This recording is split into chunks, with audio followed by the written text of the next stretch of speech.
Hey, what's going on, guys? It's Brainbean here again, and today we're going to be taking a look at an all-new keyboard from... wore this shirt in the last video. The 80s. A simpler time when you could smoke your cigarettes under the bleachers in high school, fight back against bullies without both getting suspended because of bullshit zero-tolerance policies, and the hair was big, the computers were even bigger, and if you were lucky, you had an 8-bit video game system at home that you could play. Durgod has channeled all of this into their new keyboard, the Durgod Fusion, which is aiming to bring a little bit of nostalgic touch to those of us that experienced the 80s, or maybe those that just watched a little bit too much Stranger Things and think they know what it's all about. So with that, let's check this keyboard out.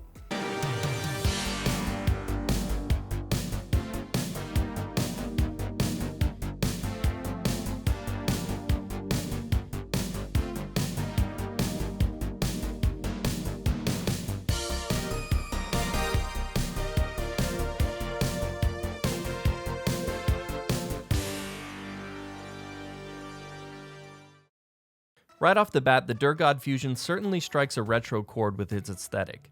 The board has a big, bulky 80s style accent to the top casing, complete with plastic grooves reminiscent of the Atari 2600.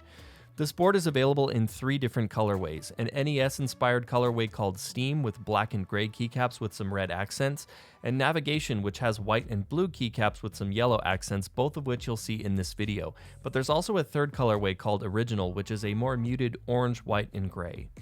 I really appreciate the little accents they've thrown in around the board, like the power switch and on the plastic casing where the cable goes. And I love little stylistic tie-ins like this that I think just elevate a colorway and make the board that much more cohesive. The Durgod logo at the top left center of the board has a cool looking bold 80s inspired font that I think just ties this whole keyboard's aesthetic together. The keyboard sports a 65% layout, which is my personal favorite layout, so I'm glad to see that. The Fusion is a bit bulky for a 65% board, which you could argue is appropriate for the 80s electronics look, measuring in at 316mm by 134mm. When you compare it to the Ducky 12 SF, for example, it's pretty apparent just how much extra space this board is taking up. And just looking at the board, I think it has a really cool design, and it's not too often that you see something that really pops out as truly unique. Still, all that said, I do think the Fusion is going to be a somewhat polarizing design, as not everybody's going to appreciate that more retro look to the keyboard. Looking at the quality, the board does feel solidly built, although it does come off a bit plasticky. Now, I suppose you could argue that this is all part of that 80s style design, but without having tried another Durgod keyboard myself, it's hard to judge that because I just don't have another baseline to gauge this off of. The metal plate the switches are mounted onto does give it some weight, which is good enough, about 1 kilogram or 2.2 pounds, but it's nowhere near as heavy as something like the Ducky 12 SF, for example. There's just a slight flex when cranking down on the board, and when trying to bend and really crank down on the frame in my hands, there's a little bit of bend, but no creak or groaning to the plastic. The underside has small rubberized pads and some rubberized extendable legs as well. They do a decent job, but you do get a little bit of sliding around the desk from time to time. The Durgod Fusion is a wireless keyboard, and it can be connected up to 4 devices at once, which is nice for multitasking. The board can be connected via a wired connection with a removable USB-C cable, or paired to 2 different Bluetooth devices.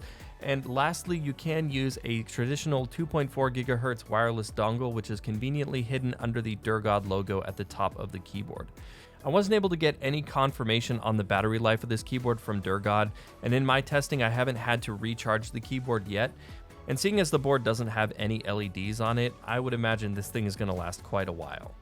As for switches, this board is available in Cherry MX Blue, Black, Red, Brown, Speed, Silent Red, and Silent Black switches, which is nice as it sports a switch type that should certainly tickle just about anyone's fancy, although offering it in clears would also be a really nice touch. I just don't see enough boards offered in heavier tactile cherry switches these days.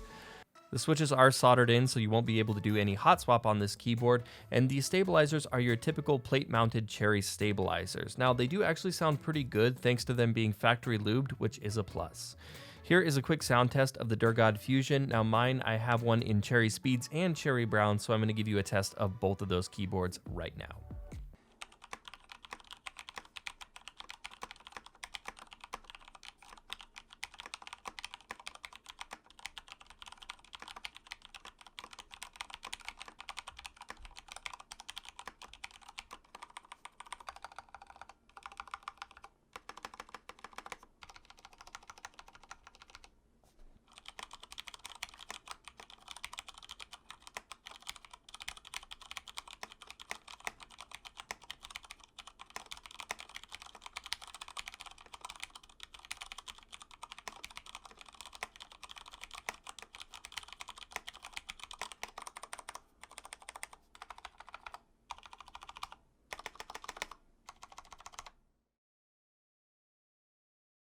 The board uses double-shot PBT keycaps with a nice clean font, and I think paired with these distinct three-tone colorways, it really makes for a nice looking set of caps. The board does not have any LEDs like I mentioned earlier, so these caps are not translucent. And as a nice surprise, this board has cherry profile keycaps. They have a lower profile to them than standard OEM keycaps do, and it's not too common to see cherry profile keycaps stock on a keyboard. You've also got some side printed legends on the keycaps as well, so that you can see all of the functions that you need for your full-size keyboard functionality. In the box, Durgod gives you a short USB cable for charging, a longer USB cable for cabled use, a wired keycap puller, and a coaster, which I think is kind of a neat addition. The Durgod Fusion is currently on Kickstarter with just under a month left, and the board starts at just under $100. I think overall that's a pretty fair price for what you get here. I don't see this board being a daily driver for many unless you're really chasing that retro look, and ultimately I think that's the main selling point here. I see this board as being more for collectors and enthusiasts, and if you're looking for a 65% keyboard to be your main board, I would still recommend something like the Ducky 1-2 SF or the Drop Alt over this. My only real negative is that this board feels a bit plasticky, but again, you could chalk that up to the 80s style design. The cherry switches perform like you would expect, the lube stabilizers are nice, and the keycaps are pretty darn good on this one. If you're looking to add to your collection or give your setup some retro flair, the Durgod Fusion certainly looks unique, and it is sure to turn some heads, and at this price, I think it's a good bet. Well, that's it for the video, guys. Like I said, I do have links for the Kickstarter down in the description for you. You can give this video a like if you enjoyed it to show your support. And of course, if you're new here, I'd love to see you subscribe and click that bell so you don't miss out on any more videos from me. You can follow me on Twitter at Brainbean Gaming for all of my giveaway announcements, updates on what's going on with the channel, and just normal BS to scroll through in your feed. And of course, stay safe out there, take care of each other, and I will see you in the next one.